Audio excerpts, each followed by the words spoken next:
Hello दोस्तों, तो बढ़ते हैं इस सीरीज के 4th एपिसोड की तरफ। अगर वीडियो पसंद आए तो वीडियो को लाइक और चैनल को सब्सक्राइब जरूर कर देना। एपिसोड की शुरुआत में हम देखते हैं कि आंटी लूजी अनंत को अपने साथ लाकर कुछ इम्पोर्टेंट बात बता रही थी कि तभी उन्होंने मुंबई को अपनी मॉम की पिक्चर के साथ लगे हुए देखा तो उसके पास आकर पूछने लगी कि ये तुम क्या कर रहे हो। मुंबई बोला कि शायद आप भूल गई, आज मेरी मॉम की बरसी है, आपको भी इनकी पिक्चर के सामने बाव करना चाहिए। लेकिन आंटी लूजी कहने लगी कि तुम पागल वागल तो नहीं हो गए, उठाओ इस पिक्चर को, लेकर जाओ यहाँ से। अब तो मुंबई सच में ही पागल हो गया था और वो पिक्चर उठाते हुए उन्हें मारने लगा। लेकिन एंड टाइम पर उन्हें बचाते हुए अनंत सामने आ गई और इसे देखकर मुंबई भी रुक जाता है। आंटी लूजी अनंत से तो काफी ज्यादा इम्प्रेस हो गई और मुंबई को ये कहते हुए वहाँ से चली गई कि मैं तुम्हारी इस हरकत के बारे में तुम्हारे डैड को बताऊंगी। वहाँ से जाने के बाद आंटी लूजी अनंत से कह रही थी कि तुम इतनी अच्छी हो, तुमने मेरी जान बचाई, लेकिन तुम्हें भी उस पागल लड़के से सावधान रहना चाहिए, वो तुम्हें भी नुकसान पहुँचा सकता है। खैर, मैं एक फोन अकाउंट में कुछ पैसे ट्रांसफर करना चाहती हूँ और मैं चाहती हूँ कि ये काम मेरे लिए तुम करो। अनंत को उस पर जरा शक तो हुआ मगर फिर भी वो ठीक है कह देती है। नेक्स्ट सीन आधी रात का दिखाया गया। अनंत अपने रूम में सो रही थी और तभी उसे आवाज आई कि कोई उसका दरवाजा खोलने की कोशिश कर रहा है, तो वो अपने हाथ में नाइफ लेकर आगे बढ़ने लगी। जैसे ही इसने डोर ओपन किया तो सामने मुंबई खड़ा था, जो कि अंदर आते हुए इससे माफी मांगने लगा कि मैंने जो कुछ भी किया मुझे उसके लिए माफ कर दो, शायद मैं तुम्हारा प्लान खराब कर देता। जबकि अनंत उसे डांटने लगी कि कितने स्टूपिड हो तुम, अपने स्टेप के बारे में तुमने मुझे पहले क्यों नहीं बताया, अगर कुछ बताते तो मुझे भी पता होता ना। खैर, मुझे आंटी लूजी ने एक फोन अकाउंट में कुछ पैसे ट्रांसफर करने के लिए कहा है और मुझे लगता है कि यह हमारे पास अच्छा मौका है उसकी असलियत तुम्हारे डैड के सामने लाने का। बट मुंबई ने जब इस बारे में सुना तो वो कहने लगा कि वो इतने खुले आम ट्रांजैक्शंस करने लगी है, मुझे नहीं लगता कि इसके पीछे उसका कोई प्लान नहीं होगा। नेक्स्ट सीन में आंटी लूजी को उसकी सेक्रेटरी की कॉल आई कि अनंत ऑफिस आई हुई है चेयरमैन से मिलने के लिए, जो सुनकर वो बोली कि मुझे पता था कि ये लड़की मुझे धोखा देगी। अब वो जल्दी जल्दी में कंपनी पहुंच आई थी, लेकिन ऑफिस जाने से पहले उनका सामना मुंबई से हुआ, जिसे देखकर वो कहने लगी कि तुम यहाँ पर क्या कर रहे हो। मुंबई बोला कि भला क्यों ना आऊं, ये मेरे डैड की कंपनी है, जल्दी ही मैं तुम्हें उस घर से भी निकाल दूंगा क्योंकि वो मेरा और मेरी मॉम का घर था। तुमने मेरी मॉम पर इल्जाम लगाया था कि उनका सर्वेंट के साथ अफेयर चल रहा है, मैं कुछ भी नहीं भूला और वादा करता हूँ कि सब कुछ तुमसे छीन लूंगा।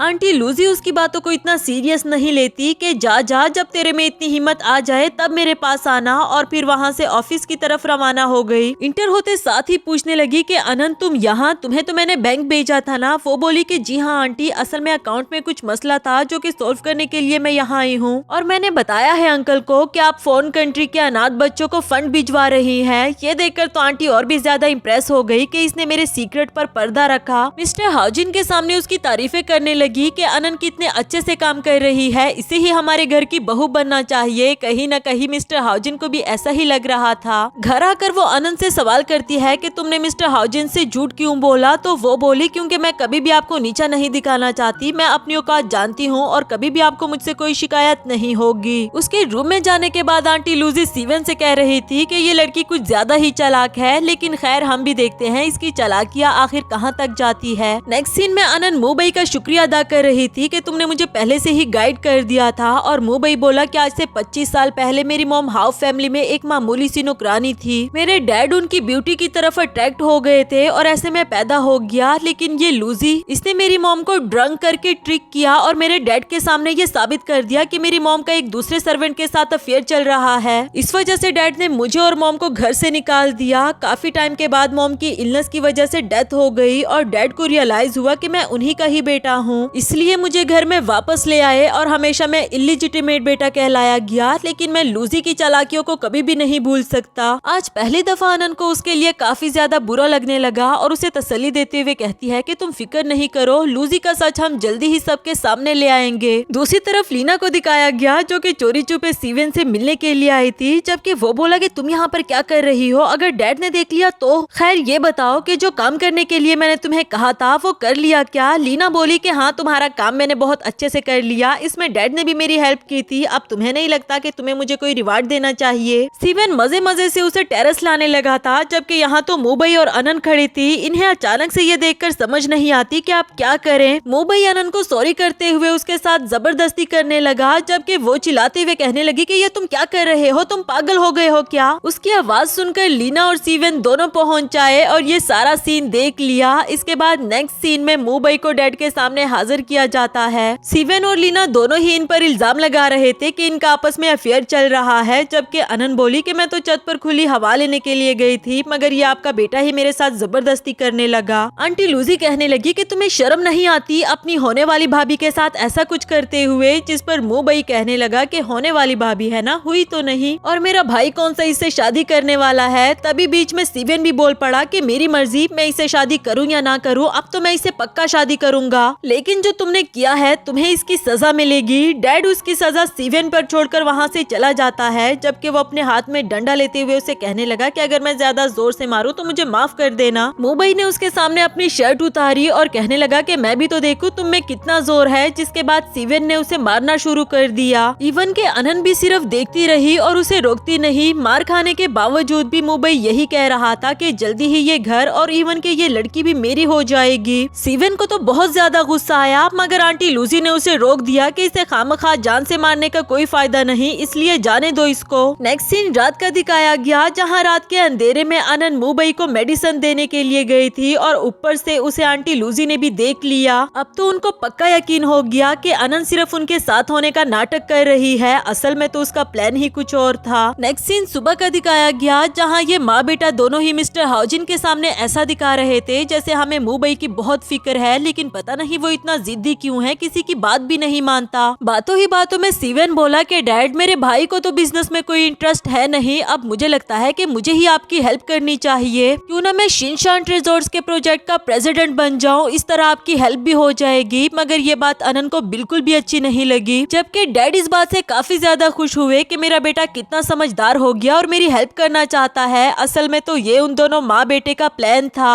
नेक्स्ट सीन में अनन चोरी छुपे मुंबई के रूम में उसे मिलने के लिए गई थी और वो इसे देखकर पूछने लगा कि तुम यहाँ पर इस वक्त क्या कर रही हो, जिस पर इसने जवाब दिया कि ज्यादा से ज्यादा क्या होगा, या तो हम दोनों पकड़े जाएंगे या फिर तुम थोड़ी सी और मार खा लोगे। मुंबई को समझ नहीं आती कि आखिर ये लड़की इतनी रूड क्यों है और उसे कहने लगा कि शायद फिर इसके बाद तुम मुझे कभी देख भी ना पाओ। ये सुनकर अनन उसका जख्म देखना चाह रही थी, मगर मुंबई ने देखने नहीं दिया कि ये जख्म इतना भी बड़ा नहीं कि मैं इसे मर जाऊंगा। वैसे ये तो मैं जानता हूँ कि तुम यहाँ पर मेरे साथ पैकिंग करने के लिए नहीं आई और ना ही तुम्हारा कोई इरादा था मेरा जख्म देखने का, तो फिर तुम यहाँ आई क्यों थी। अनन बोली कि मुझे आंटी लूजी ने एक और ट्रांजैक्शन करने के लिए कहा है और मैं चाहती हूँ कि तुम उसमें मेरी हेल्प करो, जिस पर मुंबई बोला कि तुम फिक्र नहीं करो, मैं उसमें भी तुम्हारी हेल्प करूंगा। नेक्स्ट सीन में मुंबई अपना सारा सामान पैक करके वहाँ से जा ही रहा होता है और आंटी लूजी के सामने गुस्से से एप्पल को बाइट करके वहाँ से चला गया। आंटी लूजी के लिए तो उसका जाना खुशी की ही बात थी। नेक्स्ट सीन में स्टीवन अपने प्रेसिडेंट होने की अनाउंसमेंट सबके सामने कर देता है। साथ ही साथ उसने मीडिया रिपोर्टर्स को ये भी बताया कि वो और अनन जल्दी ही शादी करने वाले हैं। अनन को ये सब कुछ बहुत बुरा लग रहा था, मगर फिर भी वो खामोशी से वो सब कुछ करती रही जो कि स्टीवन उसे करने को कह रहा था। ये सारा तमाशा खत्म होने के बाद जब रिपोर्टर्स वहाँ से चले गए तो स्टीवन को लीना मिली, जो कि इसको कॉन्ग्रेचुलेशंस कह रही थी कि अब तुम प्रेसिडेंट बन गए हो, तो जल्दी जल्दी बताओ कि हम दोनों शादी कब करने वाले हैं। यहाँ स्टीवन बोला कि शायद तुम्हें कोई गलत फहमी हो गई, मैं तुम्हारे साथ शादी नहीं करने वाला और मैंने तो कभी भी ये नहीं कहा था कि मैं तुमसे शादी करूंगा। तुम खुद को शीशे में जाकर देखो, क्या तुम इस लायक भी हो। अचानक से ये सारी बातें सुनकर लीना तो जैसे पागल ही हो गई। इसे चिल्लाते हुए कहने लगी कि तुम मेरे साथ ऐसा नहीं कर सकते, मैं तुम्हारे बारे में सबको सच सच बता दूंगी कि आखिर तुम प्रेसिडेंट कैसे बने, जबकि वो फिर भी इसे इग्नोर करते हुए चला गया। नेक्स्ट सीन में हम देखते हैं कि अनन चोरी छुपे मिस्टर हाउजिन के स्टडी रूम में जा रही थी। फॉर्चुनेटली मुंबई भी घर के सामने आकर खड़ा हो गया था और उसने देखा कि डैड के स्टडी रूम में टॉर्च लाइट जल रही है, तो वो समझ गया कि वो कोई और नहीं बल्कि अनन ही होगी। मिस्टर हाउजिन को भी अपने स्टडी रूम से कुछ आवाज आई और वो अंदर देखने के लिए जाने लगे, मगर एंड टाइम पर सारी लाइट्स ऑफ हो जाती है, जो देखकर वो वापस चले गए। असल में ये कारनामा भी मुंबई का था अनन को बचाने के लिए, क्योंकि बाहर शोर मचा हुआ होता है कि ये बेवकूफ इंसान यहाँ पर क्या कर रहा है। मिस्टर हाउजिन ने जाकर देखा तो स्टीवन बता रहा था कि ये देखो डैड, ये पागल इंसान जानबूझकर वायर्स को कट कर रहा था। जब डैड ने उससे वजह पूछी तो वो बोला कि ये लोग इतने बड़े और आलीशान घर में मजे से रह रहे हैं, जबकि मुझे इन लोगों ने घर से बाहर निकाल दिया, तो मैं इनको सुकून से कैसे रहने दूं।